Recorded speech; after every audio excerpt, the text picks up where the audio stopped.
99 अन्य लोगों के साथ मैं गलती से एक क्रूर उत्तरजीविता खेल द ब्रोक गेम में खींच लिया जाता हूँ। इस खेल में विजेता को $10 लाख का इनाम मिलता है, लेकिन नियम यह है केवल $50 पर 7 दिन जीवित रहें। यदि यह आप होते तो आप कैसे जीवित रहते? एक पेशेवर कंगाल व्यक्ति के रूप में जिस क्षण मैं नियम देखता हूँ मुझे खेल की खामी नजर आ जाती है। जल्द ही सिस्टम की इलेक्ट्रॉनिक आवाज गूंजती है। द ब्रोक गेम में 100 खिलाड़ियों का स्वागत है। शुरुआती धनराशि $50। उद्देश्य खेल में 7 दिन जीवित रहें। विजेता को $10 लाख का इनाम मिलेगा। अधिक खर्च करना मरना या खेल क्षेत्र छोड़ना $10 लाख के कर्ज के साथ बाहर होने के रूप में गिना जाएगा। आवाज रुकती है, उसमें एक चालक धार होती है। अब क्या कोई डरपोक व्यक्ति छोड़ना चाहता है? क्या आप मुझसे मजाक कर रहे हैं? मैं केवल पानी पर 7 दिन जीवित रह सकता हूँ। मेरे पास एक सस्ती टी शर्ट पहने हुए एक गोल मटोल लड़का अपनी बात जोड़ता है। $50 में आपको उबले हुए बन और अचार मिल जाते हैं। यदि आप सावधान रहे तो काफी है। बड़ा दांव लगाओ या घर जाओ। छोटा दांव लगाओ, बड़ा जीतो, केवल मूर्ख ही छोड़ेगा। भीड़ में हलचल मच जाती है। अंधे उत्साह के साथ आगे बढ़ते हैं। उत्कृष्ट। सभी 100 खिलाड़ी शामिल हैं। खेल के नियम अब प्रभावी हैं। किसी भी निकास की अनुमति नहीं है। एयरपोर्ट स्मगल में सभी 100 खिलाड़ियों का स्वागत है। शुभकामनाएं। सफेद रोशनी की एक चमक होती है और मैं खुद को एक विशाल आधुनिक हवाई अड्डे में खड़ा पाता हूँ। वह जगह इतनी विशाल है कि मैं उसका अंत नहीं देख सकता। हर दिशा में भीड़ तेजी से गुजरती है।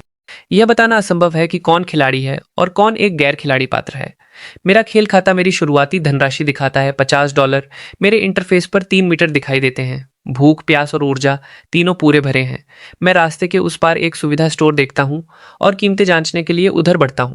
जिस क्षण मैं फ्रिज तक पहुंचता हूँ कोई आंसुओं से भरी सांस लेता है। अरे बाप रे, पानी की एक बोतल $15 की है। यह तो दिन दहाड़े डकैती है।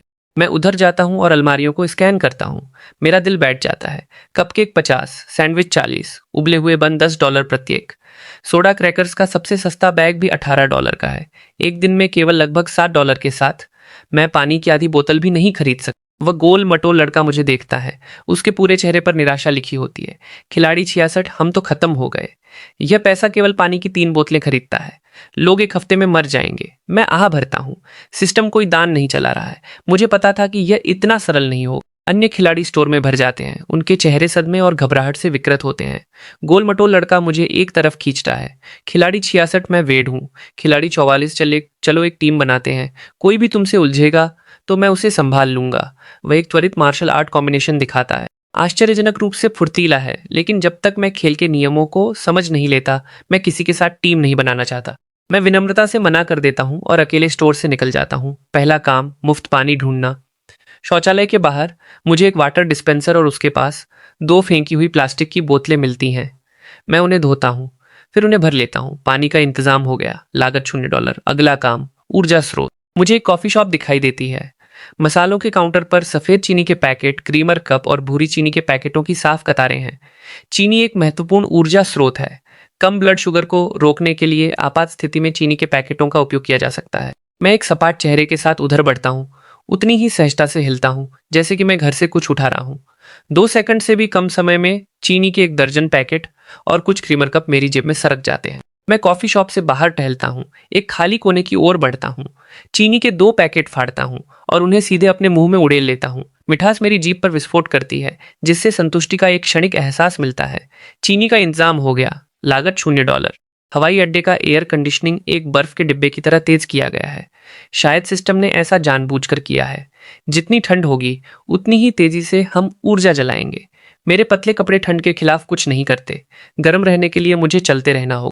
मैं एक कचरे के डिब्बे में खोजबीन करता हूँ और मुझे एक कंबल मिलता है जिसे किसी ने अपनी उड़ान के बाद फेंक दिया था। जैसे जैसे समय बीतता है मेरी भूख बढ़ती जाती है। रात 8 बजे तक मैं एक बेकरी की ओर भाग जाता हूँ। कांच के डिस्प्ले के माध्यम से बिना बिकी हुई ब्रेड एक आकर्षक सुगंध छोड़ती है। मेरा पेट जोर से गुड़गुड़ाता है। मेरी तीक्ष्ण कंगाल वृत्ति मुझे बताती है कि ब्रेड पर अब तक छूट होनी चाहिए। मूल रूप से 30 की कीमत वाला टोस्ट अब केवल 15 का है, लेकिन यह काफी नहीं है। बंद होने के समय के करीब छूट और भी कम हो सकती है, शायद मुफ्त भी। बचाया गया हर एक डॉलर जीवित रहने का एक अवसर है। मैं बेकरी के सामने एक बेंच पर बैठता हूँ, आंखें आधी बंद करके आराम करता हूँ। अचानक हर दिशा से 20 या 30 आकृतियां उमड़ पड़ती हैं जो पागलों की तरह बेकरी की ओर दौड़ती हैं। छोटा सा प्रवेश द्वार एक अराजक भीड़ बन जाता है। अराजकता में मैं लोगों को नकदी लहराते हुए देखता हूँ। अन्य लोग बस अलमारियों से ब्रेड छीन रहे हैं। घबराया हुआ क्लर्क चिल्लाता है, कतार बनाओ, लेकिन यह बेकार है। कुछ ही मिनटों में हर रियायती वस्तु, जिसमें वह टोस्ट भी शामिल है जिस पर मेरी नजर थी, गायब हो जाती है। जिन्हें ब्रेड मिल गई वे बचे हुए लोगों की तरह राहत महसूस करते हैं, जिन्हें नहीं मिली वे अपनी छाती पीटते हैं, आंखें निराशा से खाली होती हैं। हवा अन्य खिलाड़ियों के शापों, शिकायतों और निराशाजनक आहों से भारी है। मेरा भूख मीटर पहले ही 30% तक गिर चुका है। मैं एक गहरी सांस लेता हूँ, अपने पेट की ऐंठन को दबाता हूँ। मैं अपनी आंखें अराजकता से हटाता हूँ और ऊपर ओवरहेड विशाल उड़ान सूचना प्रदर्शन बोर्ड को देखता हूँ। लाल उड़ान स्थितियां स्क्रॉल होती रहती हैं। यह दिखाने का समय आ गया है कि मैं वास्तव में किस चीज का बना हूं। इस हवाई अड्डे में खिलाड़ी कहीं भी स्वतंत्र रूप से घूम सकते हैं। बोर्डिंग पास के बिना भी आप गेट्स पर जा सकते हैं। मैं बोर्ड को स्कैन करता हूं, कुछ देरी पर ध्यान केंद्रित करता हूं, जो गहरे लाल रंग में हाईलाइट की गई हैं। केवल 6 घंटे से अधिक की देरी ही मेरा शिकार है। मैं अपनी कमजोर टांगों को एक बोर्डिंग गेट की ओर घसीटता हूं। वहां पहले से ही एक छोटी सी भीड़ जमा है, हवा हताशा और पसीने से भरी है। गेट 102 8 घंटे के लिए विलंबित है और फंसे हुए यात्रियों ने गेट एजेंट को घेर लिया है। एजेंट एक युवती है, उसका चेहरा गुस्से से लाल है। क्रुद्ध यात्रियों का थूक लगभग उसके गालों पर लग रहा है। क्या आपकी एयरलाइन पूरी तरह से बेकार है? मेरा बच्चा भूख से रो रहा है। क्या आप कुछ करने जा रहे हैं? मुआवजा। हम मुआवजे की मांग करते हैं, हमें अभी भुगतान करें। दृश्य अराजक है। चिल्लाने की लहर में एजेंट की आवाज डूब जाती है। वह रोने के लिए तैयार लगती है। अचानक मुझे यह समझ आता है, यह मेरा मौका है। मैं अपनी पूरी ताकत से भीड़ के केंद्र में धक्का देता हूँ। एजेंट के ठीक सामने खड़ा होता हूँ। शांत। मैं अपनी पूरी ताकत से दहाड़ता हूँ। भीड़ जम जाती है, उस अचानक हुए विस्फोट से स्तब्ध हो जाती है। मैं अपने बिलखते बच्चे को पकड़े हुए माँ की ओर इशारा करता हूँ और हर यात्री से चिल्लाकर कहता हूँ, देखो, इस बच्चे को रोते हुए देखो। क्या यहाँ चिल्लाने से विमान उड़ेगा? एयरलाइन की गलती है, उन्हें जिम्मेदारी लेने की जरूरत है। लेकिन अभी हमें सबसे ज्यादा किस चीज की जरूरत? भोजन, आराम करने की जगह, उनसे पूरी तरह से लड़ते रहने की ताकत। मैं हिम्मत हार रही एजेंट की ओर मुड़ता हूं और तेजी से बोलता हूं, लोग अपना आपा खो रहे हैं। पहली प्राथमिकता उन्हें शांत करना है। अभी भोजन वाउचर और होटल वाउचर बांटो।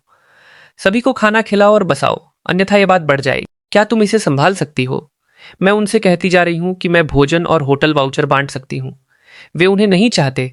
एजेंट रोने के करीब होकर कहती है, सभी को कतार में लगना होगा और उनका दावा करने के लिए अपना बोर्डिंग पास प्रस्तुत करना होगा। ऐसे समय में तुम प्रक्रिया की बात कर रही हो। मैं उसकी बात काटता हूं और बच्चे वाली माँ की ओर इशारा करता हूं। देखो, यमा कितनी थक गई है। उसने अपने बच्चे को 8 घंटे तक पकड़ा है और अब उसे तुम्हारे वाउचर के लिए कतार में लगना है। मैं माँ की ओर मुड़ता हूँ। मैडम, मुझे अपना बोर्डिंग पास दीजिए, मैं इसे आपके लिए ले आऊंगा। मैं अडिग अधिकार के साथ अपना हाथ बढ़ाता हूँ। वह तुरंत एक जीवन रेखा की तरह मुझे पकड़ लेती है और अपना पास मेरे हाथ में दे देती है। एक बार जब कोई नेतृत्व करता है तो प्रभाव तुरंत होता है।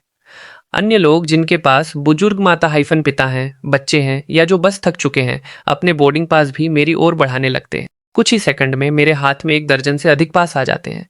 मैं एजेंट की ओर मुड़ता हूँ, पास उसकी ओर बढ़ाता हूँ और अपनी आवाज धीमी करता हूँ। जल्दी करो, सबसे जरूरी वाले पहले निपटाओ। खबरों में आने से तो बेहतर है ना? जल्दी करो, मुझे 2 अतिरिक्त भोजन वाउचर दो और मैं बच्चों वाले माता पिता को शांत कर दूंगा। सभी को बाहर निकलने का रास्ता मिल जाएगा। एजेंट मुझे कृतज्ञता से देखती है और मशीन पर तेजी से काम करती है। वह वाउचरों का एक ढेर निकालती है, मेरे बोर्डिंग पासों से मेल खाने वालों की गिनती करती है, फिर जल्दी से 2 अतिरिक्त वाउचर अंदर डालती है और बंडल मुझे थमा देती है। उसकी आंखें मुझे धन्यवाद देती हैं। समझ गया। मेरा दिल धड़कता है, लेकिन मैं अपना चेहरा शांत रखता हूँ। मैडम, अपने बच्चे को ले जाइए और खाना खाइए। सर, यह लीजिए। मैं तेजी से काम करते हुए मेल खाते वाउचर और बोर्डिंग पास जल्दी से बांट देता हूँ। आखिरकार मैं 2 अतिरिक्त वाउचर पकड़ता हूँ और उन्हें अपनी सबसे अंदरूनी जेब में दबा लेता हूँ। मैं भीड़ से चिल्लाकर कहता हूँ, जाओ अपने वाउचर लो, खाओ, आराम करो, अपनी ताकत बचाओ। हम उनके साथ बाद में हिसाब चुकता करेंगे। जबकि भीड़ का ध्यान वाउचर का दावा करने पर स्थानांतरित हो जाता है। मैं एक फिसलन भरी मछली की तरह खिसक जाता हूँ, जो हलचल भरे टर्मिनल गलियारों में गायब हो जाती है। इस खेल में जीवित रहने के लिए आपको किसी भी अन्य व्यक्ति की तुलना में खामियों का बेहतर फायदा उठाना होगा। जिस क्षण मैं लाउंज छोड़ता हूं, मेरी मुलाकात फिर से वेड से होती है। वह मासूमियत से मुस्कुराता है। खिलाड़ी 66, मैंने देखा कि तुमने वहां क्या किया। तुम किसी फिल्म के बॉस की तरह बातचीत कर रहे थे। क्या तुम सच में हमारे साथ टीम बनाने पर विचार नहीं कर रहे हो? तुम्हें बाद में दूसरों से मदद की जरूरत पड़ सकती है, तुम जानते हो। केवल एक दिन में उसके चारों ओर 4 और खिलाड़ी जमा हो गए हैं। मैं उसका निमंत्रण फिर से अस्वीकार कर देता हूँ। भोजन वाउचरों के साथ मैं पेट भरकर खाता हूँ। भूख मीटर अभी के लिए वापस पूरा हो गया है, लेकिन थकावट मुझ पर एक लहर की तरह हावी हो जाती है। मेरा ऊर्जा मीटर 50% से नीचे गिर गया है। रात के 11 बज चुके हैं। हवाई अड्डे की भीड़ नाटकीय रूप से कम हो गई है। अधिकांश दुकानें बंद हो रही हैं। रोशनी मंदी हो रही है। एक भयानक अकथनीय खौफ रेंगता है। टर्मिनल की हर बेंच पर हाथ रखने की जगह इस तरह बनाई गई है कि लोगों को लेटने से रोका जा सके। एक युवा खिलाड़ी, जो शायद अब इसे और सहन करने में असमर्थ है, खुद को एक पतली जैकेट में लपेटता है और सोने के लिए फर्श पर सिमट जाता है। 2 मिनट से भी कम समय में एक तेज बीम सीधे उसके चेहरे पर पड़ती है। उठो, यहाँ लेटने की मनाही है। सुरक्षा गार्ड की आवाज सपाट, भावनाहीन है। युवा खिलाड़ी गैर खिलाड़ी पात्र को नजरअंदाज करता है, करवट लेता है और सोता रहता है। अचानक कोनों से गार्डों का एक समूह दौड़ता हुआ आता है। बिना एक शब्द कहे उसे ऊपर उठाता है और उसे हवाई अड्डे के दरवाजों से बाहर फेंक देता है। सार्वजनिक स्क्रीन चमकती है। खिलाड़ी तेरा खेल क्षेत्र छोड़ने के लिए बाहर। कर्ज $10 लाख। अलग अलग क्षेत्रों में अधिक खिलाड़ी उसी तरह बाहर हो जाते हैं। सिस्टम हमारी आखिरी समझ को खत्म करने के लिए थकावट और ठंड का उपयोग कर रहा है। मेरा ऊर्जा मीटर अब गंभीर रूप से कम है। बाहर होने से बचने के लिए मैं अपने ऊपर फटे कंबल को लपेटता हूं और टर्मिनल की कुर्सी पर बैठे बैठे ही सो जाता हूं। अगली सुबह सूरज हमें बताता है कि केवल एक दिन बीता है। मेरा ऊर्जा मीटर मुश्किल से 75% तक चढ़ा है, लेकिन भूख फिर से 50% तक गिर गई है। मेरे पास अभी भी एक भोजन वाउचर बचा है, इसलिए मैं बहुत चिंतित नहीं हूँ। मैं ठंडे पानी का एक घूंट लेता हूँ, चीनी के 2 पैकेट खाता हूँ और शिकार करने के लिए प्रस्थान हॉल में वापस जाता हूँ। एक खिलाड़ी अचानक एक बच्चे पर झपटता है, उसका हॉट डॉग छीन लेता है। बच्चा रो पड़ता है।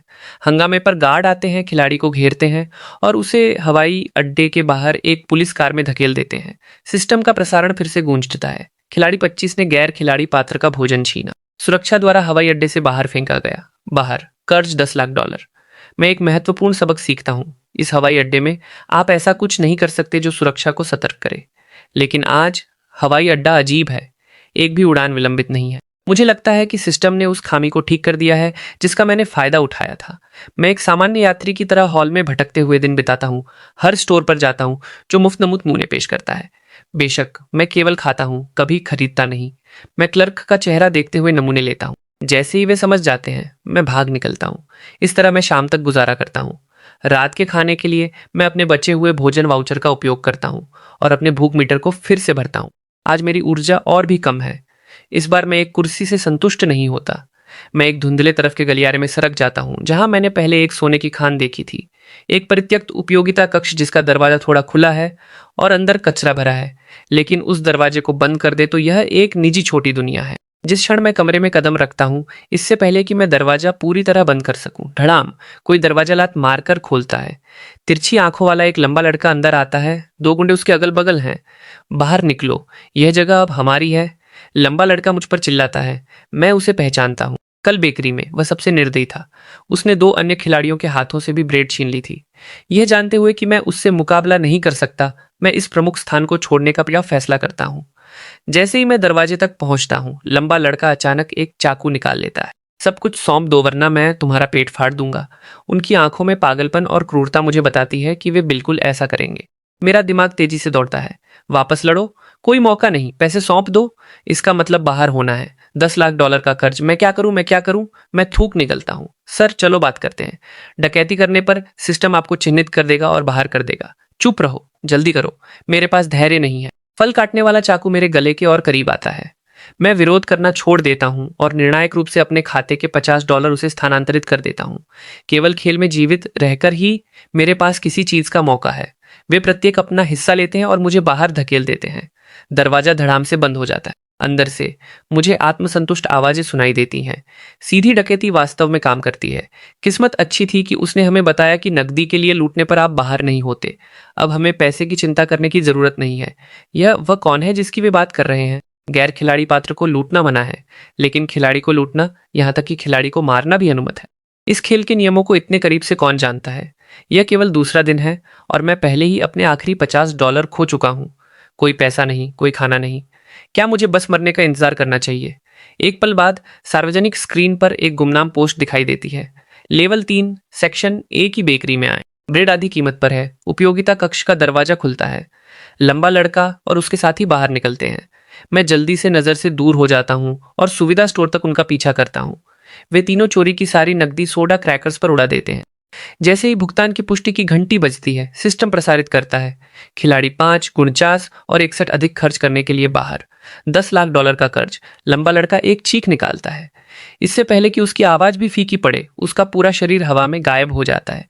वे 2 गुंडे भी गायब हो जाते हैं। सोडा क्रैकर्स के दर्जनों बैग और ब्रेड के 4 या 5 बैग फर्श पर गिर जाते हैं। मैं तुरंत उधर दौड़ता हूँ, अपनी जैकेट उतारता हूँ और हर क्रैकर और ब्रेड बैग को कसकर बांध लेता हूँ। मैं सही था, सिस्टम ने कहा कि अधिक खर्च करने पर आप बाहर हो जाते हैं, लेकिन हर खिलाड़ी के पास केवल $50 हैं। कोई कैसे अधिक खर्च कर सकता है?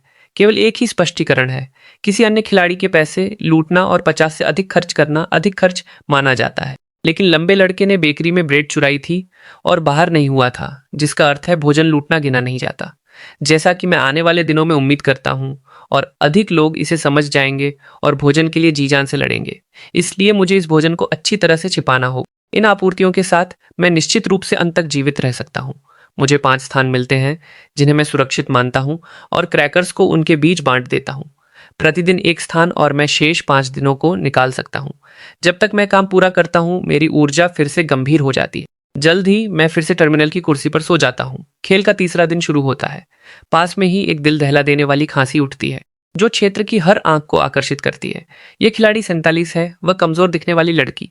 वह एक जमा देने वाली धातु की बेंच पर सिमटी हुई है। शरीर हिंसक रूप से कांप रहा है। खांसी से चेहरा लाल है, यहाँ तक कि बुखार भी है। उसका प्रेमी, जो खुद भी एक खिलाड़ी है, उसे घृणा से देखता है। तुम्हें क्या हुआ है? तुम्हें बुखार है। 7वें दिन से पहले मरने की हिम्मत मत करना। खिलाड़ी 47 की आवाज कमजोर है, जकड़न से भारी है। मुझे अचानक इतनी ठंड लग रही है, बहुत दर्द हो रहा है। एरॉन, क्या तुम मुझे पकड़ सकते हो प्लीज? बिल्कुल नहीं। क्या होगा अगर तुम यह मुझे दे दो? अचानक झूठ। बिना किसी चेतावनी के पूरे टर्मिनल में एक चुभने वाला अलार्म बज उठता है। दूर के गलियारे से भारी एक साथ तालमेल बिठाए कदमों की आवाज आती है। सफेद हजमेट सूट में संगरोध अधिकारी खिलाड़ी 47 को आसानी से उठा लेते हैं। मुझे जाने दो, मैं बाहर नहीं होना चाहती। एरॉन, मेरी मदद करो, मेरी मदद करो। लेकिन एरॉन उसकी ओर देखता भी नहीं है, बस मुड़ता है और भाग जाता है। संगरोध अधिकारी उसकी चीखों को नजरअंदाज करते हैं, स्ट्रेचर को दूर ले जाते हैं, जबकि खिलाड़ी खौफ से देखते हैं। वे गलियारे में गायब हो जाते हैं। कुछ सेकंड बाद सिस्टम प्रसारित करता है, खिलाड़ी 47 सार्वजनिक स्वास्थ्य के लिए गंभीर जोखिम को संगरोध के लिए खेल क्षेत्र से जबरन हटा दिया गया है। बाहर $10 लाख का कर्ज। खिलाड़ी 87 सार्वजनिक स्वास्थ्य के लिए गंभीर जोखिम को संगरोध के लिए खेल क्षेत्र से जबरन हटा दिया गया है। बाहर $10 लाख का कर्ज। खिलाड़ी निगाहें बदलते हैं, आंखें संदेह से भरी होती हैं। खिलाड़ी 87 ने कल कचरे के डिब्बों से खाना खोदा था। आज उसे हिंसक दस्त हो गए। जुकाम आपको बाहर कर देता है, दस्त आपको बाहर कर देते हैं। अगला कौन है? मामूली सी खांसी भी, यहाँ तक कि सिर्फ गला साफ करना भी धड़कनों को तेज कर देता है। मैंने एक और नियम सीखा, आप बीमार नहीं पड़ सकते। मामूली जुकाम या पेट की खराबी का भी मतलब खेल क्षेत्र से हटाया जाना है। मैंने बचाई गई ब्रेड और क्रैकर्स पर दिन निकाला। हवाई अड्डा आज और भी ठंडा है, जैसे कोई वास्तविक बर्फ का डिब्बा हो। मुझे कचरे में एक थर्मल इमरजेंसी कंबल मिलता है, जिस तरह का कंबल पैदल यात्री इस्तेमाल करते हैं, और लपेट लेता हूं और यह आखिरकार मुझे गर्म रखता है। चौथा दिन अधिक से अधिक निष्कासन के साथ आता है। मैं भोर में उठता हूं और आज की ब्रेड और क्रैकर्स लेने का फैसला करता हूं। मैं सावधानी से भीड़ से बचता हूं और पहले छिपने के स्थान की ओर बढ़ता हूं। एक दूर के शौचालय के पीछे एक बड़े पौधे के गमले और दीवार के बीच का अंतर। मैं करीब पहुंचता हूं, नीचे बैठता हूं और परिचित अंतर में हाथ डालता हूं। खाली, अंदर कुछ नहीं है। मेरा दिल बैठ जाता है। इस पर विश्वास करने से इनकार करते हुए मैं और अधिक सावधानी से टटोलता हूं। क्रैकर रैपर का एक टुकड़ा भी नहीं बचा है। मैं समय बर्बाद नहीं करता और अगले स्थान की ओर दौड़ता हूं। कुछ नहीं, अभी भी कुछ नहीं। चारों छिपने के स्थान पूरी तरह साफ कर दिए गए हैं। जीवन रक्षक सोडा क्रैकर्स और ब्रेड के दर्जनों बैग रातों रात बिना किसी निशान के गायब हो गए। मेरा गारंटीकृत जीतने वाला हाथ पूरी तरह से उल्टा हो गया है। एक ही रात में हर स्थान का सटीक पता लगाना और उन सभी को चुपचाप साफ करना। कोई सामान्य खिलाड़ी ऐसा नहीं कर सकता था। पूरे समय मुझ पर कौन नजर रख रहा था? मेरी हिम्मत पूरी तरह टूट जाती है। मैं फिर से बेशर्मी से मुफ्त नमूनों की तलाश करता हूं, लेकिन और अधिक खिलाड़ी भी यही कर रहे हैं। विक्रेताओं को समझ आ गया है और उन्होंने सारे नमूने छिपा दिए, यहाँ तक कि कॉफी शॉप का मसालों का काउंटर भी खाली है। चीनी के सारे पैकेट बंद कर दिए गए हैं। कचरे के डिब्बे मुख्य युद्ध के मैदान बन गए हैं। भोजन के लिए उनमें खुदाई करते हुए बहुत से खिलाड़ी अभी भी दस्त का जोखिम उठाते हैं।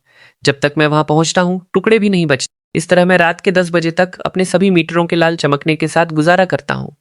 मैं हवाई अड्डे की लग्जरी दुकानों की कतार की ओर बढ़ता हूं।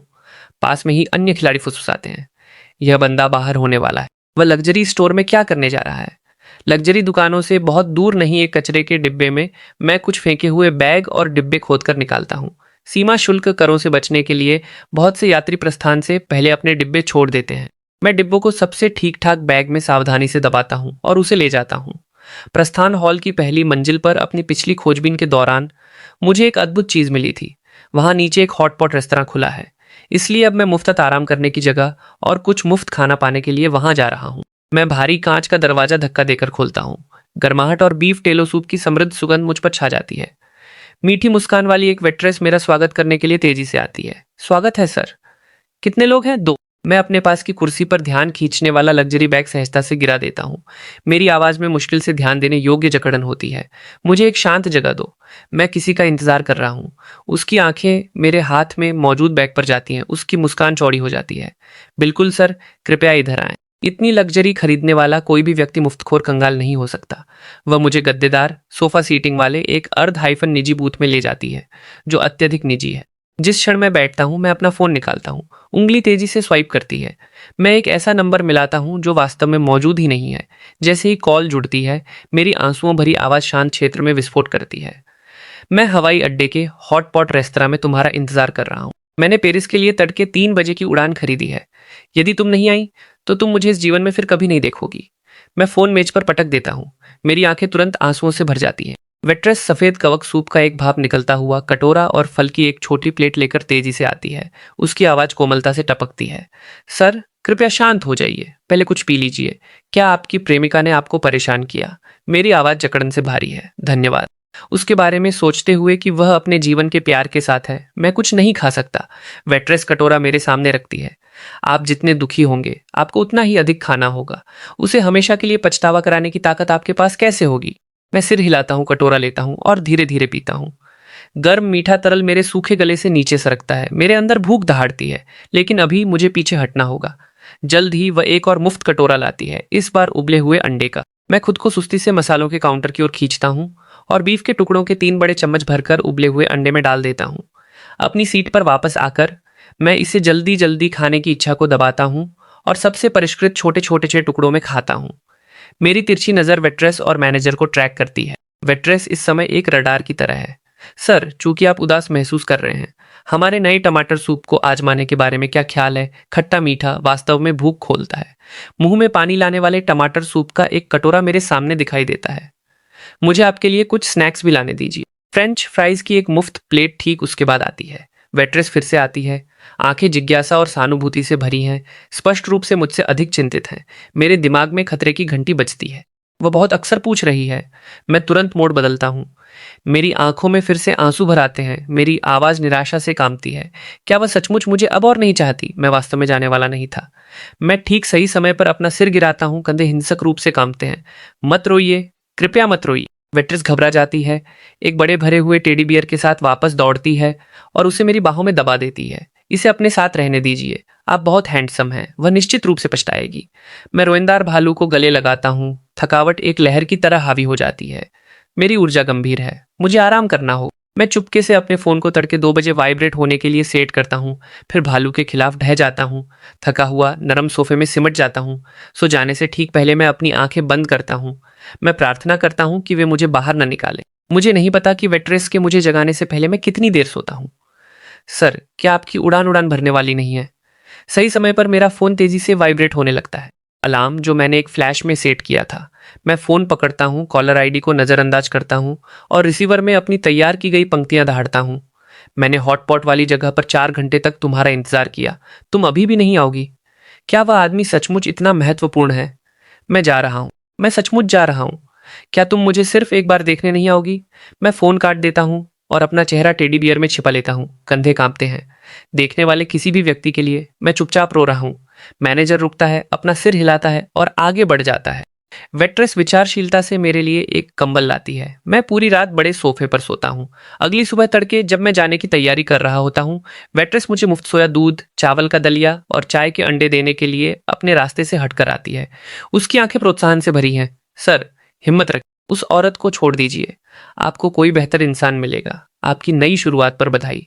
चूंकि मैंने कभी कुछ ऑर्डर नहीं किया था, इसलिए मुझे भुगतान नहीं करना पड़ेगा। मैं धन्यवाद बुदबुदाता हूँ और कांच के दरवाजे से बाहर निकल जाता हूँ। मेरी ऊर्जा पूरी तरह से बहाल हो गई है, भूख पूरी भर गई है।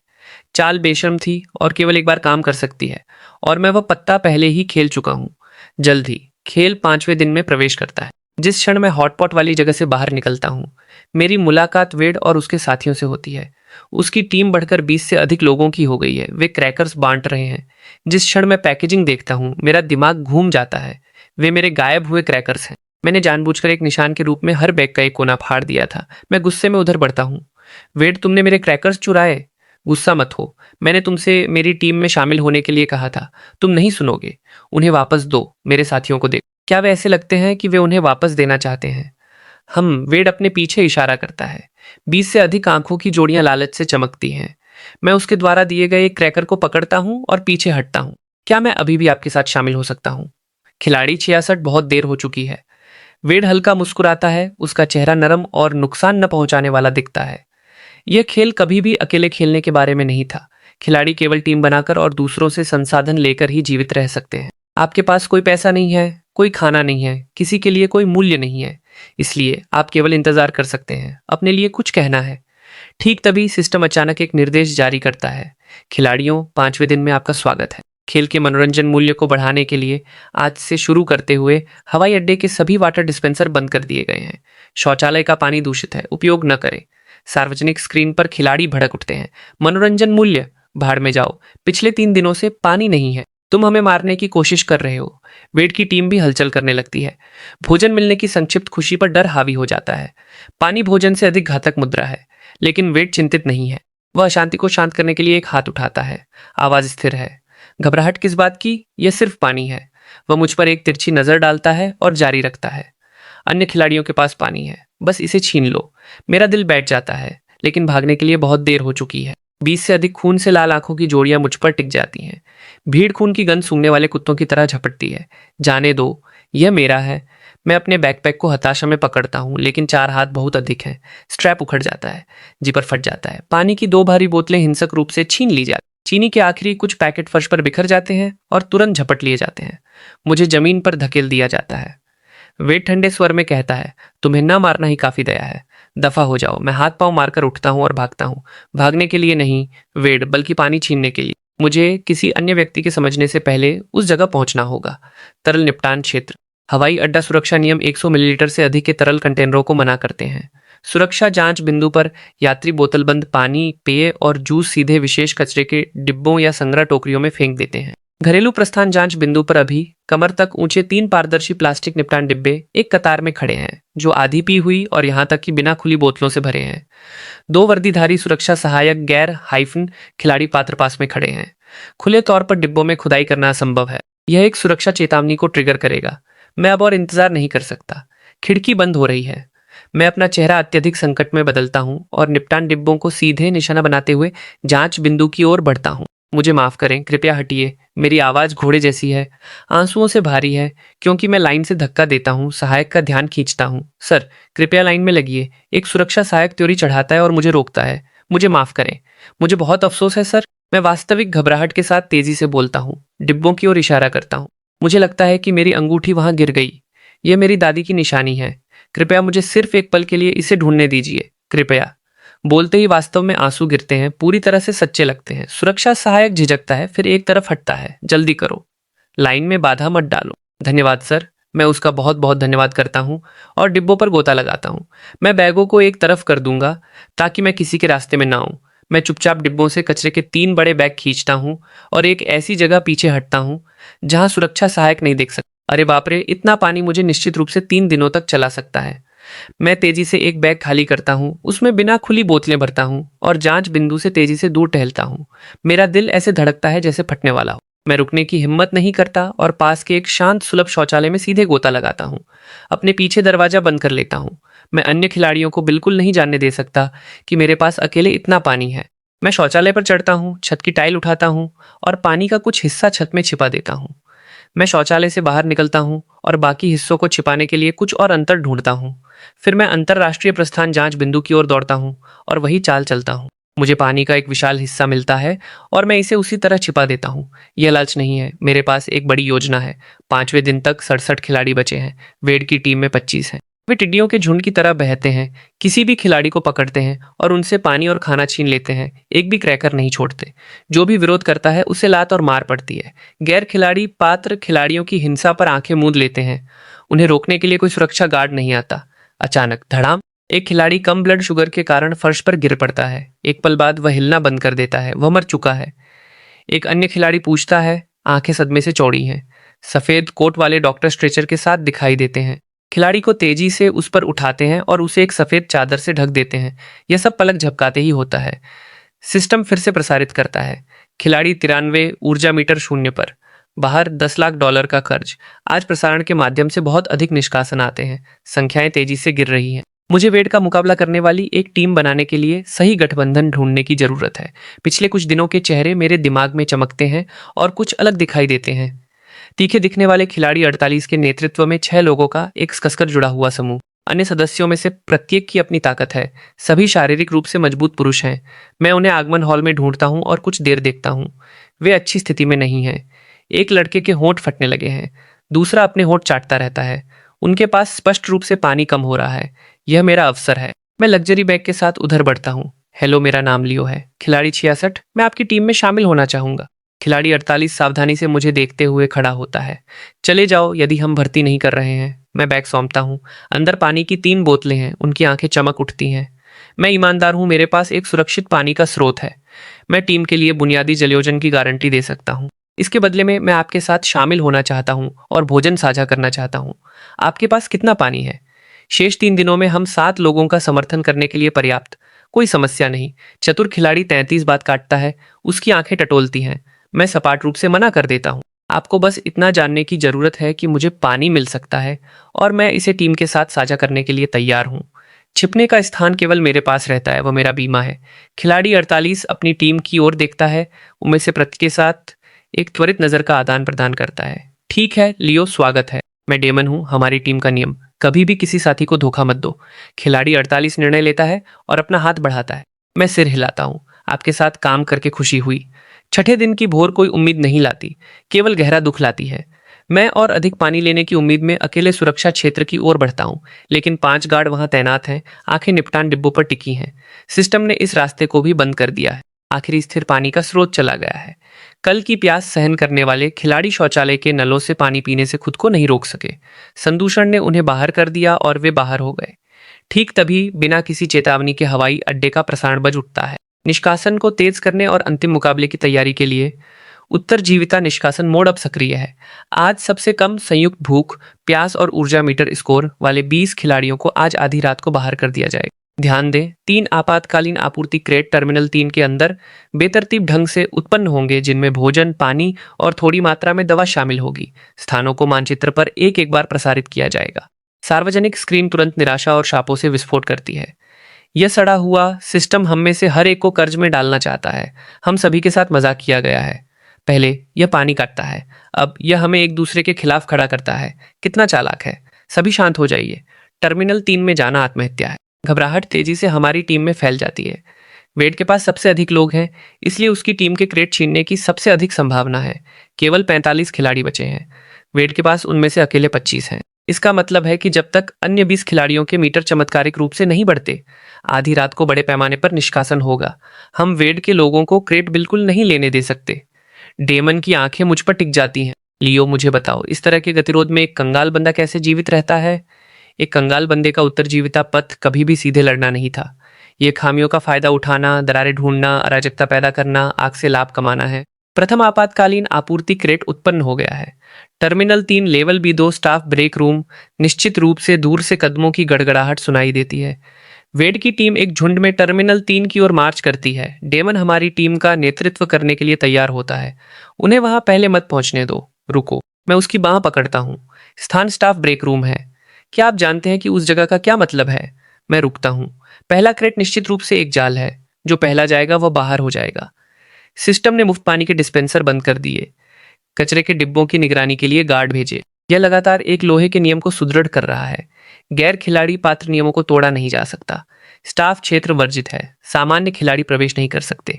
जिस क्षण कोई भी जबरन प्रवेश करता है, सिस्टम इसे अवैध प्रवेश के रूप में शासन करेगा और उन्हें मौके पर ही बाहर कर दे। क्या वेड किसी को जबरन प्रवेश करने के लिए भेजेगा? मुझे ऐसा नहीं लगता। मैं एथन और खुद को एक स्काउट के रूप में भेजता हूँ। वे वापस रिपोर्ट करते हैं।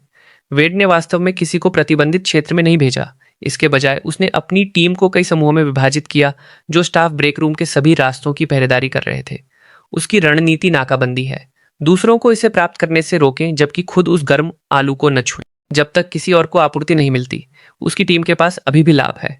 भटकते हुए कुछ अकेले खिलाड़ी निराश और पागल दिखते हैं। उनके मीटर निश्चित रूप से सबसे नीचे हैं। वे आज रात निश्चित रूप से बाहर हो जाएंगे। ऐसे लोगों का उपयोग करना सबसे आसान है। मैं एक खंभे के पीछे छिपता हूँ और अपनी टीम से फुसफुसाता हूँ। स्टाफ ब्रेक रूम का की कार्ड ठीक उसके बगल में स्थित अग्नि सुरक्षा अलमारी में है।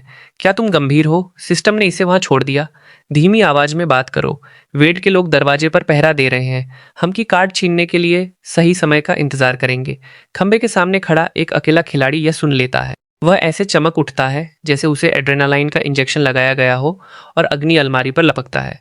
उसे रोको, वेड आदेश देता है, लेकिन बहुत देर हो चुकी है। खिलाड़ी अलमारी का कांच का दरवाजा झटके से खोलता है। अंदर कोई की कार्ड नहीं है। उसने अलार्म ट्रिगर कर दिया है। एक चुभने वाला फायर अलार्म पूरे लेवल भी 2 में गूंज उठता है। लगभग एक साथ दंगा कांटे वाले 6 पूरी तरह से सशस्त्र गार्ड स्वर्ग से सैनिकों की तरह उतरते हैं।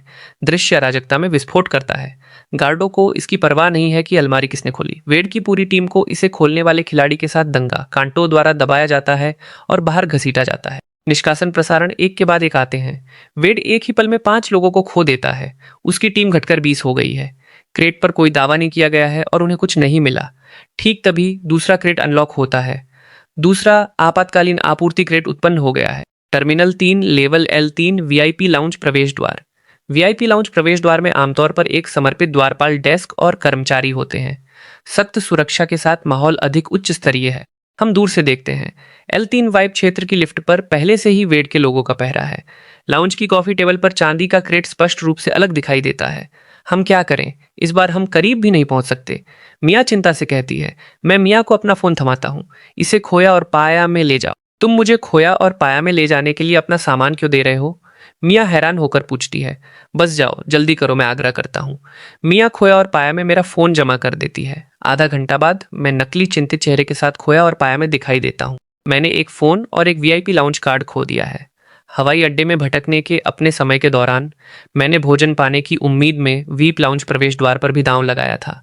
मैंने देखा कि अंदर जाने वाले हर व्यक्ति ने एक काला वीआईपी कार्ड स्वाइप किया। इतने बड़े हवाई अड्डे में कोई तरीका नहीं है कि किसी ने कभी वीआईपी कार्ड न गिराया हो। मैं कर्मचारियों को फोन और वीआईपी कार्ड का वर्णन करता हूँ। कर्मचारी वास्तव में मेरा फोन और एक वीआईपी कार्ड ढूंढ लेता है। क्या ये वही है? हाँ, ये वही है। मैं उत्साहित होकर फोन और कार्ड लेता हूँ। धन्यवाद। रुकिए, आपको स्वामित्व का प्रमाण प्रदान करने की जरूरत है। मार्कस एक तरफ से कर्मचारी का ध्यान भटकाता है और मैं अपने चेहरे से फोन अनलॉक करने और चुपके से कार्ड की एक फोटो खींचने का मौका लेता हूँ। एक बार जब वह हो जाता है तो मैं कर्मचारियों को दिखाता हूँ। मेरा चेहरा इस फोन को अनलॉक करता है और मेरे पास वीआईपी कार्ड की एक फोटो भी है। सब कुछ मेल खाने की पुष्टि करने के बाद कर्मचारी मुझे जाने देता है। मैं वीआईपी रिसेप्शन क्षेत्र की ओर बढ़ता हूँ। यात्रियों का एक समूह वीआईपी लाउंज की ओर जा रहा है और एक समर्पित शटल कार्ट उन्हें प्रवेश द्वार तक ले जा रही है। मैं चढ़ता हूँ, यात्रियों के बीच बैठता हूँ, सीधे बेड के लुकआउट से आगे निकल जाता हूँ। मैं खुलेआम वीआईपी लाउंज प्रवेश द्वार तक पहुँचता हूँ। गार्ड कार्ड लेता है, उसे रीडर के माध्यम से स्वाइप करता है और हरी बत्ती चमकती है। स्वागत है प्लेटिनम सदस्य, कृपया अंदर आएं। दरवाजे खुलते हैं। वेट, जो पूरे समय लाउंज प्रवेश द्वार को देख रहा है, अचानक चिल्लाता है। उसने वह कार्ड जरूर चुराया होगा। मैं अपने दिमाग में चुपचाप गाली देता हूँ। यह मोटा बंदा चालाक है। डेमन और हमारी टीम लिफ्ट पर वेट के लोगों से टकराते हैं। 10 के मुकाबले 6 बहुत बुरा नहीं है। अराजकता का उपयोग करते हुए मैं कांच के दरवाजों से खिसक जाता हूँ और आपूर्ति क्रेट पकड़ लेता हूँ। सिस्टम की आवाज स्वर्गीय है। खिलाड़ी 66 को बधाई, क्रेट प्राप्त किया। अंदर की वस्तुओं का उपयोग केवल खिलाड़ी 66 द्वारा नामित खिलाड़ियों द्वारा ही किया जा सकता है। अधिकृत जब्ती अमान्य है। तीसरा आपातकालीन आपूर्ति क्रेट उत्पन्न हो गया है। टर्मिनल 3 में केंद्रीय सूचना डेस्क का शीर्ष। यह एक खुला, पूरी तरह से उजागर मंच है। कोई प्रतिबंधित क्षेत्र नहीं, कोई जाल नहीं, कोई वीप नियम खेल में नहीं है। ताकत और गति की एक शुद्ध प्रतियोगिता। वेड निर्णायक रूप से लड़ाई छोड़ देता है, अपनी टीम को सूचना डेस्क की ओर पुनर्निर्देशित करता है। वीआईपी लाउंज की पहरेदारी के लिए कोई नहीं बचा है। मैं क्रेट लेकर बाहर निकलता हूँ, इसे खोलता हूँ और इसे आपूर्तियों से भरा पाता हूँ। हम सातों को एक दिन चलाने के लिए पर्याप्त भोजन और पानी। एक बार जब हमारे 3 मीटर फिर से भर जाते हैं तो कोई तरीका नहीं है कि हम आज रात बाहर हो जाएं। लियो, हम इसके लिए तुम्हारे आभारी हैं। अन्य खिलाड़ी तीसरे क्रेट की ओर दौड़ते हैं। हम वहीं रहते हैं और पागलों की तरह ईंधन भरते हैं। आखिरी क्रेट के लिए वेट सारा नाटक फाड़ देता है और कच्ची नग्न हिंसा शुरू कर देता है। बाकी खिलाड़ी वेट की टीम से आमने सामने भिड़ते हैं, खूनी और क्रूर। अंत में वेट की संख्या जीत जाती है। हम सातों एक सुरक्षित दूरी से देखते हैं। डेमन कहता है वेट के सभी लोगों को फिर से भरने के लिए एक क्रेट काफी नहीं है और पहला क्रेट पाना बहुत कठिन था। उसकी टीम मुसीबत में है। सिस्टम की ठंडी उल्टी गिनती चुपचाप टिक टिक करती है। रात 11:50 पर टर्मिनल का माहौल दमनकारी है।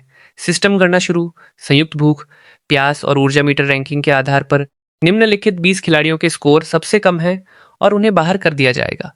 ठंडी इलेक्ट्रॉनिक आवाज बिना किसी भावना के नंबर पढ़ती है। हमारी 7 लोगों की टीम के अलावा हर दूसरा अकेला खिलाड़ी बाहर हो जाता है। यहाँ तक कि वेट की टीम भी एक क्रेट की आपूर्तियों का असमान रूप से वितरण होने के कारण घटकर केवल 13 रह जाती है। जिस क्षण प्रसारण समाप्त होता है पूरा हवाई अड्डा सन्नाटे में गिर जाता है। 20 खिलाड़ी प्रत्येक 10 लाख पर पुरस्कार पूल अब $2 करोड़ है। यदि सभी खिलाड़ी बाहर हो जाते हैं तो अंतिम विजेता 2 करोड़ प्लस अतिरिक्त 10 करोड़ लेकर कुल $12 करोड़ प्राप्त करता है। इतनी बड़ी संख्या किसी को भी पागल करने के लिए काफी है। वेड रास्ते के उस पार से हमें घूरता है। उसकी आंखों में खून की प्यास चमकती है। वह अपने होंठ चाटता है और अपनी टीम से कहता है, मैं नहीं चाहता कि हम एक दूसरे को नुकसान पहुंचाएं, लेकिन हमारे पास संख्या है। हम अन्य 7 खिलाड़ियों को खत्म करते हैं। फिर हम 13 लोगों के बीच 12 करोड़ बांटते हैं। यह हमारी तरफ से सबसे सुरक्षित दाम है। डेमन का चेहरा गंभीर है। सभी शांत रहिए। सिस्टम की चाल में मत फंसिए। वेड की टीम सबसे पहले हमें खत्म करने के लिए एकजुट होगी ताकि हम एक दूसरे पर हमला न कर सकें। हम सातों को उनके 13 लोगों को खत्म करना होगा, फिर 12 करोड़ बांटना होगा। यह अभी सबसे अच्छा समाधान है। गोल मटोल लड़का जमीन पर ढह जाता है। कैसे? हमारे पास उनसे कम लोग हैं। हम कत्ल होने वाली भेड़ों के अलावा कुछ नहीं है। चलो पहले छिपने के लिए कोई जगह ढूंढते हैं और उन्हें अलग करते हैं। मैं प्रस्ताव रखता हूँ। मैं एक जगह जानता हूँ। आधी रात होती है। स्क्रीन पर 24 घंटे का खून जैसा लाल उल्टी गिनती वाला टाइमर दिखाई देता है। पूरे हवाई अड्डे की बत्तियां बुझ जाती हैं और एक कठोर चमकती हुई गहरा लाल रोशनी पागलों की तरह चमकने लगती है। एक चुभने वाला अलार्म बजता है जो किसी स्पीकर से नहीं बल्कि सीधे हमारे दिमाग में डाला गया है। एक पल पहले के हलचल भरे गैर खिलाड़ी, पात्र यात्री, कर्मचारी और गार्ड बिना किसी निशान के गायब हो जाते हैं। विशाल टर्मिनल 3 केवल हम 20 लोगों के साथ बचता है। भागो। उत्तरजीविता की वृत्ति डर पर हावी हो जाती है। हम सातों तेजी से दौड़ते हैं। जिस क्षण हम लिफ्ट में प्रवेश करते हैं मैं बंद दरवाजे का बटन दबा देता हूँ। खटाक। दरवाजा वेट के गुराते चेहरे पर धड़ाम से बंद हो जाता है। धिक्कार है। उन्हें भागने मत दो। उन्हें खत्म करो। पैसा हमारा है। लिफ्ट नीचे गिरती है। हमें भूमिगत पार्किंग गैराज में ले जाती है। हवा गैसोलीन, धूल और नम गर्मी से भारी है। हम तुरंत डरे हुए चूहों की तरह तितर बितर हो जाते हैं। प्रत्येक छिपने की जगह ढूंढता है। हमारे छिपने के लगभग दूसरे ही पल वेड और उसके साथी आपातकालीन सीढ़ियों से गैराज में घुस आते हैं। विशाल लॉट में 20 खिलाड़ी फैले हुए हैं। जब तक मैं टालता रहूंगा मेरे पास अभी भी जीवित रहने का मौका है। मैं एक ठंडे पत्थर की तरह अपनी सांस रोकता हूं जो जमीन पर चपटा दबा हुआ है। एक कार के नीचे की संकीर्ण दरार से देखता हूं। बत्तियां पागलों की तरह चमकती हैं। खिलाड़ी 9 को दूसरे खिलाड़ी द्वारा मारा गया। $10 लाख हत्यारे के खाते में स्थानांतरित। कौन? उसे किसने मारा? क्या वह हमारा कोई था? फिर लड़ाई की आवाजें आती हैं और उसके बाद गोल मटोल लड़के की तड़पती हुई चीखें आती हैं। कुछ पलों बाद उसके बाहर होने की घोषणा आती है। खिलाड़ी गैराज में फैले हुए हैं। समय समय पर चीखें गूंजती हैं। प्रसारण पड़ता है। निष्कासन के बाद निष्कासन। खिलाड़ी 21 को उसके अपने साथी द्वारा बाहर किया गया। अराजकता गहरी होती है। खिलाड़ियों में संदेह छा जाता है। भरोसा टूट जाता है। गुमनाम प्रसारण फिर आता है। आगे वेट को मारो। वह पिछला विजेता है। उसका पुरस्कार पूल $20 करोड़ है। उसे खत्म करो। $20 करोड़ बांटो। यह संदेश तुरंत गैराज में विस्फोट करता है। क्या वेट पिछला विजेता है? कोई आश्चर्य नहीं कि वह इतना मजबूत है। धिक्कार है। हम बेवकूफ बन गए। वेट समझाने के लिए संघर्ष करता है। उस कचरे को मत सुनो। मैं आपकी तरह ही हूं। यह मेरा भी पहला खेल है। लेकिन अब उस पर कोई विश्वास नहीं करता। 20 करोड़ के सामने समझ एक पल में चकनाचूर हो जाती है। उसे खत्म करो और हमें पता चल जाएगा कि क्या 20 करोड़ है। उसे खत्म करो। उसे खत्म करो। झगड़ा फिर से शुरू हो जाता है। इस बार हर किसी की आंखें लाल हैं। उस काल्पनिक 20 करोड़ के लिए जंगली बनकर लड़ रहे हैं। मैं एक ऐसी एसयूवी ढूंढने के लिए अराजकता का उपयोग करता हूं जिसका दरवाजा खुला है और चुपके से ट्रंक में सरक जाता हूं। अंधेरी जगह में मैं एक गेंद की तरह सिमट जाता हूं। ट्रंक की दरार से बाहर की चीखों और सिस्टम प्रसारणों को सुनता हूँ। मिनट बीतते जाते हैं, बाहर की आवाजें कम होती जाती हैं, जब तक कि किसी बिंदु पर गैराज पूरी तरह से शांत न हो जाए। मैं दरार से सावधानी से देखता हूँ। मुझे केवल हर जगह बिखरे हुए अवशेष दिखाई देते हैं। ठीक तभी एक परिचित आवाज गूंजती है, लियो लियो, तुम कहाँ हो? ये डेमन की आवाज है। मैंने वेड को पकड़ लिया, बाहर आओ। चलो उसे मिलकर मारते हैं और 20 करोड़ बांटते हैं। दरार से मैं देखता हूँ कि डेमन ने वेड को कसकर बांध रखा है। मैं अपनी सांस रोकता हूँ, जवाब देने की हिम्मत नहीं करता। डेमन मेरी कार के ठीक पास से गुजरता है। मैं राहत की एक शांत सांस छोड़ता हूँ और अगले ही सेकंड ट्रंक हिंसक रूप से खींचकर खोला जाता है। कठोर गहरा लाल प्रकाश अंदर भर जाता है। तो तुम यहाँ हो। तुमने मुझे हमेशा ढूंढने पर मजबूर किया। आंख मिचौली खत्म हो गई। खिलाड़ी 66। डेमन की आवाज घिनौने उपहास से भरी है और बर्फीला डर मेरे दिल को जकड़ लेता है। डेमन मुझे कसकर पकड़ता है, मुझे ट्रंक से बाहर खींचता है। तो तुम दोनों शुरू से ही मिले हुए थे। तथाकथित शिकार, तथाकथित टीम प्रतिद्वंद्विता, यह सब एक धांधली वाला दोहरा नाटक था। पूरा उद्देश्य नियमों का उपयोग करना और दूसरों को गंदा काम करने देना था। आपके रास्ते में आने वाले हर खिलाड़ी को साफ करना था, जब तक कि केवल आप दोनों सब कुछ बांटने के लिए न बच जाएं। आप खेल के नियमों को अंदर बाहर जानते हैं। आपने खिलाड़ियों को एक दूसरे को लूटने और अधिक खर्च करने के लिए प्रेरित करने हेतु गुमनाम संदेशों का उपयोग किया। फिर आप इनाम समेटते हैं। आप जानते थे कि अंतिम दिन एक नरसंहार होगा, इसलिए वेड ने शुरू से ही एक टीम बनाना शुरू कर दिया, जबकि डेमन ने जानबूझकर खुद को वेड के विरोध में खड़ा किया। इस तरह अंतिम दिन दोनों टीमें एक दूसरे को फाड़ देंगी और आप दोनों लाभ कमाएंगे। डेमन एक मनोरंजक मुस्कान पहनता है। लियो, तुम चतुर हो। पिछले कुछ दिनों में सब कुछ के लिए धन्यवाद। वेड आखिरकार अपना धैर्य खो देता है और गुर्राता है। डेमन, मुझे खोल दो। तुम उस पर समय क्यों बर्बाद कर रहे हो? बस उसे उसके रास्ते भेज दो। डेमन वेड को ठंडे तरीके से देखता है। तुम्हें खोल दूं? तुम मजाक कर रहे हो। 10 करोड़ दो लोगों के बीच बांटना खुद सब कुछ लेने से बेहतर नहीं है। इसके अलावा तुमने पिछले दौर में 20 करोड़ जमा किए थे, इसलिए वह भी मेरा होना चाहिए। एक ही बार से वह वेड को खत्म कर देता है। फिर डेमन मुस्कुराता है। वह आखिरी गुमनाम संदेश बताना भूल गया। मैंने इसे भेजा था। खिलाड़ी 44 बार। बोनस खुलासा। खिलाड़ी 44 20 करोड़ डॉलर की संचयी जीत के साथ पिछला विजेता था, जो अब शिकारी के खाते में स्थानांतरित कर दिया गया है। डेमन अपने पुरस्कार की सराहना करता है। अब मैं अचानक औद्योगिक ताकत वाले हेयर स्प्रे को सीधे डेमन के चेहरे पर स्प्रे कर देता हूँ। एक गाढ़ा चिपचिपा बादल उसे सीधे मारता है। डेमन एक भयानक चीख निकालता है, अपना चेहरा पकड़ता है और पीछे हटता है। पीड़ा में दोहरा हो जाता है। मैं हाथों और घुटनों के बल चालक की सीट की ओर रेंगता हूँ। जब मैं छिप रहा था, मैंने इसकी पुष्टि की थी। इस कार में न केवल एक खुला ट्रंक है, बल्कि एक खुला चालक का दरवाजा भी है और चाबी ठीक वहीं इग्निशन में है। खिलाड़ी 66। डेमन दहाड़ता है, मैं तुम्हें जिंदा छील दूंगा। दर्द को नजरअंदाज करते हुए वह एक क्रुद्ध शेर की तरह झपटता है। खंजर चमड़े की चालक की सीट पर धड़ाम से लगता है। मेरी उंगलियां ठंडी चाबी को पकड़ती हैं और जोर से घुमाती हैं। रूम इंजन गर्जना के साथ जीवित हो उठता है। मैं लगभग एक साथ ड्राइव में शिफ्ट करता हूं और अपने पास मौजूद सब कुछ के साथ गैस पेडल पर अपना दाहिना पैर दबाता हूं। डेमन ने कभी उम्मीद नहीं की थी कि यह कार अचानक चालू हो जाएगी। बड़ा प्रभाव उसके शरीर को जमीन पर गिरने से पहले हवा में उड़ा देता है, लेकिन वह अभी भी वापस रेंगने की कोशिश करता है। मैं रिवर्स में शिफ्ट करता हूं और उस पर कार चढ़ा देता हूं। कुछ पलों बाद सिस्टम अपना अंतिम निर्णय देता है। खिलाड़ी 48 बाहर। बोनस खुलासा।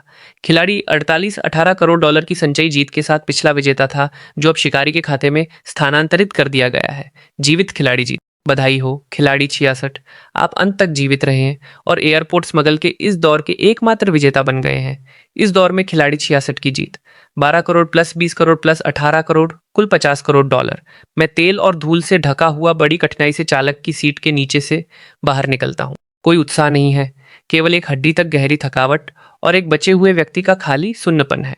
गहरा लाल रोशनी धीरे धीरे फीकी पड़ जाती है। अलार्म शांत हो जाते हैं। सफेद रोशनी की एक चमक और मैं फिर से उस खाली शून्य में वापस आ गया हूं जहां खेल शुरू हुआ था। सिस्टम मेरे कान में फुसफुसाता है, अब आपके पास 50 करोड़ डॉलर हैं, अच्छे से जिए। लेकिन नियमों के अनुसार विजेताओं को खेल छोड़ने की अनुमति नहीं है, अन्यथा आपके ऊपर 50 करोड़ का कर्ज है। सफेद रोशनी धीरे धीरे फीकी पड़ जाती है। लोग मेरे चारों ओर खड़े हैं, आंखें चौड़ी हैं, सदमे और उलझन में पर्यावरण को स्कैन कर रहे हैं। सिस्टम बोलता है, द ब्रोक गेम में 100 खिलाड़ियों का स्वागत है। शुरुआती धनराशि $50। उद्देश्य 7 दिन जीवित रहें। विजेता को $10 लाख का इनाम मिलेगा।